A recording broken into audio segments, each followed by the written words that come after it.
आज के इस वीडियो में हम बात करेंगे कि जब गठिया बाई की बीमारी होती है, जोड़ों की बीमारी होती है, तो क्या सिर्फ जोड़ों में दर्द होता है या शरीर की मांसपेशियों में भी दर्द होता है? ये बहुत इंपॉर्टेंट क्वेश्चन है। आमतौर पे लगता है कि सिर्फ जोड़ों में ही दर्द होता होगा, ऐसा नहीं है। आर्थराइटिस की बीमारी के अंदर मांसपेशियों के अंदर अजीब सा पेन होता है और वो बहुत ज़्यादा कॉमन होता है, बहुत कॉमन होता है। जैसे हम आर्थराइटिस की बीमारी विमेन में देखते हैं मिडिल एज के अंदर, जिनको बैक में, पूरी मांसपेशियों में, पूरी मसल्स में एक पेन रहता है जिसे हम फाइब्रोमाइल्जिया कहते हैं, बहुत कॉमन कंडीशन है और ये एक आर्थराइटिस की कंडीशन है। तो आर्थराइटिस में और भी बीमारियां होती हैं, डर्मेटोमायोसाइटिस, पॉलीमायोसाइटिस, जिसमें भी मांसपेशियों का दर्द होता है। तो ये समझना कि सिर्फ जोड़ों का दर्द ही आर्थराइटिस है, ये गलत बात है। पेन शरीर के अलग-अलग हिस्सों में हो सकता है। ये पेन डिफ्यूज़ टाइप के होते हैं कि ऐसा लगता है पूरे के पूरे हाथ में दर्द है, पूरे पैर में दर्द है, पूरी कमर में दर्द है।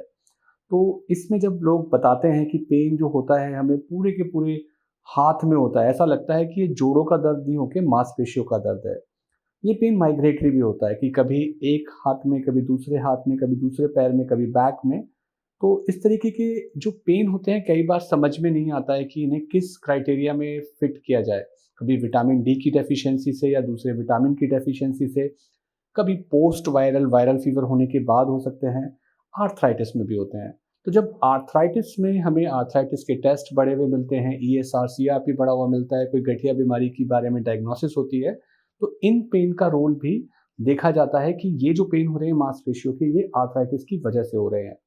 खाली अगर टेस्ट नॉर्मल आ रहे हैं और तब पेन हो रहा है, तो तब हम दूसरे कारणों की तरफ जाते हैं कि कहीं विटामिन की डेफिशिएंसी तो नहीं है, वीकनेस तो नहीं है, एनीमिया तो नहीं है।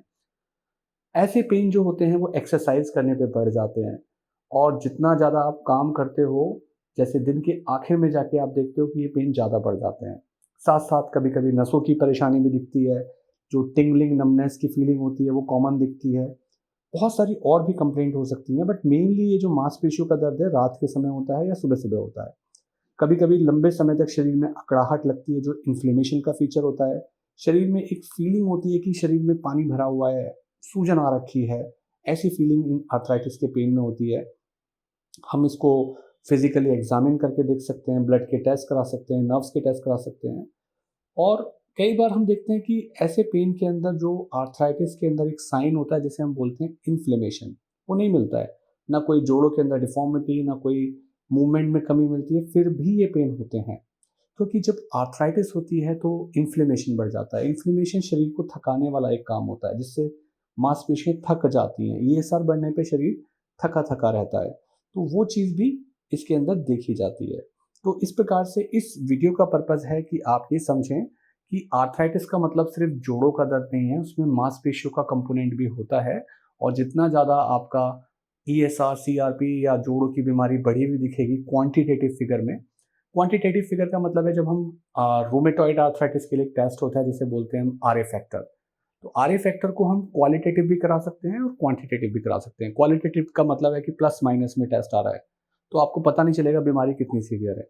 पर क्वांटिटेटिव में जब वो टेस्ट कराते हैं तो नंबर्स में आता है कि ये 20 है, 25 है, 30 है, 50 है, तो हमें पता चल जाता है कि इस समय बीमारी कितनी ज़्यादा बढ़ी हुई है।